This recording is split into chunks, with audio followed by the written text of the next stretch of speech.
Alright guys, today we are doing something a little different. We are bringing you guys a Time Wizard format deck profile, specifically May 2013, otherwise known as Meadowlands format, and that is because I took first place at a Meadowlands or May 2013 pod over the weekend at the NAWCQ, which is a format we've been seeing grow a lot, and it's one of my favorite formats because we have Mermails, which is my favorite deck of all time. So I'm very proud of myself for going first, going completely undefeated. Let's show you guys the build. Alright, so I do understand that this type of content is not for everyone, so if you are sticking around, thank you so much. We're going to go ahead and show you the build. This is not the optimal build that I would have liked to play because I didn't have all of the cards that I needed, so I built it to the best of my ability with what I had available, and here's what it was. So we had 3 copies of Mermail Abyss Megalo. This is just the best Mermail in the game. Not only does it let you get your effects of discarding 2 monsters, but you also get to search on summon and use its effect to attack twice, which is just incredible. We have 3 copies of Abystius. This one is also just incredible because you can pitch a card and search a card, and it's a body as well. Really, really strong. We have our 1 copy of Abyss Lead. This card is kind of just here as a big body to summon off of something like Lind.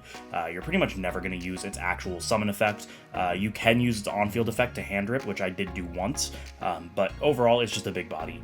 We have 3 copies of Pike. This is the most important of the little guys, just because it's able to pitch your card and search a card, so you get a search as well as the effect of whatever it is you pitched. We have 2 copies of Mermail Abyss Gund. This card gets its effect on discard, but you don't want to clog your hand with it since it is very searchable, so we are only playing 2. I don't think there's a world where I ever play 3 of this. And then we have 2 copies of Abyss Lind. Now, this is one of the cards that I would play at 3 if I was able to, and technically I can. I do own 3 Lind, but because I wasn't able to get some of the other cards, I needed to make concessions to fit other things in, so one of the Linds was on the chopping block, but you should probably play 3 if you plan on playing this format. Onto the Atlanteans, of course, we have our 3 copies of Atlantean Dragoons. This is just the most incredible card. When you discard it, you get to search, and it really breaks the game for you. We have 3 copies of our Atlantean Marksman. Please ignore the ugly one in the middle. This is a card that is really strong in this format, and you play 3 because it is a very back row heavy format. Back in 2013, the game was a lot slower than it is now, so being able to destroy face down cards is incredibly strong. And then we have 2 copies of Heavy Infantry, which does the exact same thing as Marksman, except for face-ups. So when you send it to activate a water monster effect, you can go ahead and pop a face-up card. Then we have 3 copies of Deep Sea Diva. This was my tech choice, because a lot of people will play something like Gen X Undyne as their normal summon, but this just felt like a stronger normal summon to me. I might drop it down to 2 for the future, because honestly, it isn't as good back in 2013 as it was after Mermails got a little bit more support in the future, but it's still a very strong card.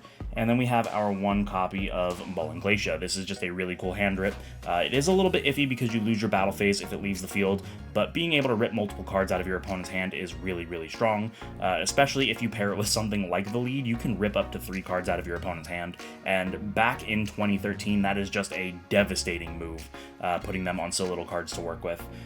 Then we have 2 hand traps, which are going to be 2 copies of Max C. I know this card is the most divisive card in all of Yu-Gi-Oh!, but it is legal in this format, and it is at 3. These were actually not in my main deck. These are the cards that I put in because I was missing a single card from the deck that I wanted to play. So putting in 1 Max C didn't really feel great, so I took out the second Lind to run 2. Onto the spells. We have 3 copies of Mystical Space Typhoon, and then we also have 1 copy of Heavy Storm. Again, this is a much slower format, so you want to be able to have cards to answer your opponent's problematic back row. Plus, since Mermail is, in my opinion, the best deck of the format, having something like a Mystical Space Typhoon to chain to the activation of your opponent's Abyss Sphere is really, really strong. We have our 1 copy of Dark Hole, which is just generically good. And then the last 3 spells are 1 Monster Reborn, 1 Pot of Avarice, and 1 Salvage. These are just your recursion cards, being able to either reborn a monster from grave or recycle them from grave just so that you have them available to you.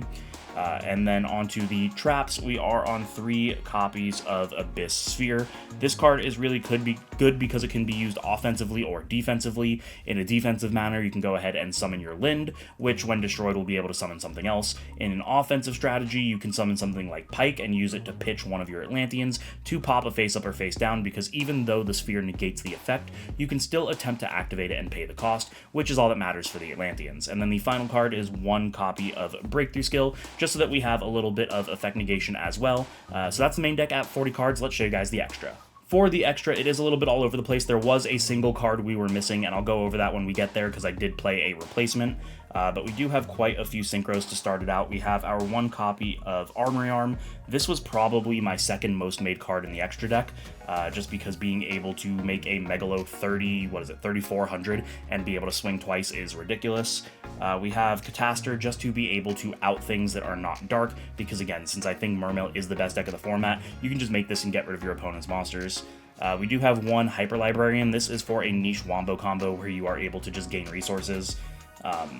Then we have our 1 copy of DeLorean. This is really cool because you can actually use it to bounce back something like your sphere, which will then activate your Lind that was summoned off of it, giving you a bigger summon and giving you the sphere back to use again. We have a couple of level 7s in the Black Rose and the Gungnir. Gungnir was probably my 3rd most summoned card, just because you can use it to get rid of your opponent's cards while also pitching your water monsters, meaning that you get your Atlantean effects. And then the last synchro we have is 1 copy of Scrap Dragon, just really good generic removal. Onto the Xyz monsters, we have our 1 copy of Gacha Gacha Gentetsu. This was not supposed to be in here. This was actually supposed to be the rank 3 Mermail, the Abyss Trite, but nobody had it, not even the vendors, so I had to make that concession. And then the other level 3s that we have are the Leviathan and the Wind-Up Zenmains. The Zenmains is incredibly important to out specific floodgates that this format has, things like Dimension Fissure, which otherwise make your game pretty unplayable. You can go ahead and make the Zenmains, and then when they try to out the Zenmains, you can use it to out the Dimension Fissure. Onto the 4s, we have our 1 copy of Abyss Dweller and our 1 copy of Bahamut Shark. Abyss Dweller is by far the most made card, because what you can actually do, first off, it gives your waters a 500 attack bonus, but also when you detach Dragoons off of it to activate its effect, Dragoons will actually get its effect to search because it was sent to grave to activate a water monster's effect.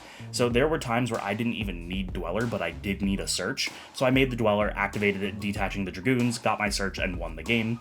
So really, really strong. And Bahamut Shark is weird. It's not that great without something like the Trite, but you can still summon the Leviathan Dragon. So this gets better when you actually have the card that the Gachi Gachi is supposed to be.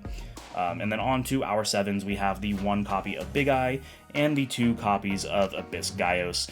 These are just really good utility. Gaios is a skill drain on legs, and Big Eye helps you win when you are going second. So that is the extra deck. I typically don't show you guys side deck, but since this is a alternative format video, we'll go ahead and show it to you, so here we go. So this side deck was definitely not optimized. First of all, I only have 13 cards in it, and second of all, there are a couple of cards that I probably wouldn't have played if I knew then what I knew now, and we'll go over that as we get there.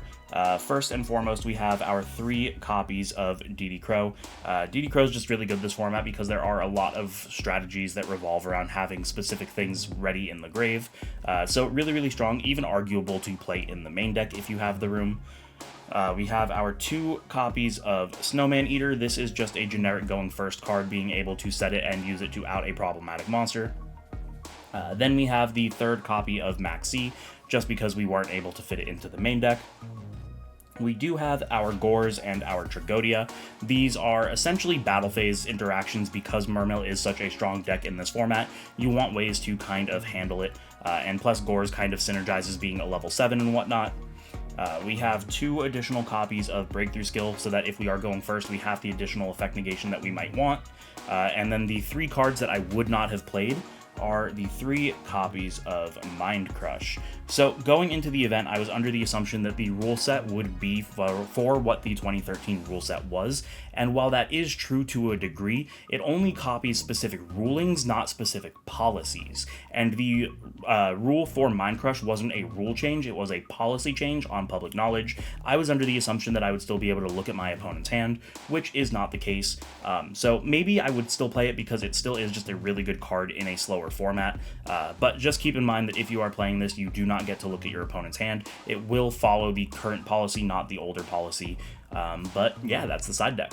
And there you guys have it. That is going to be my Time Wizard May 2013 undefeated first place NAWCQ deck profile. Hopefully you guys enjoyed it. If you did, you know the deal. Make sure to subscribe, hit the notification bell, like, comment, share with your friends, and as always, don't forget to check out the channel sponsor, Dueling Guard. Using code INSANE18, you can get 5% off your entire order, and of course, it helps support the channel. Thank you guys so much for watching, and I will see you in the next one.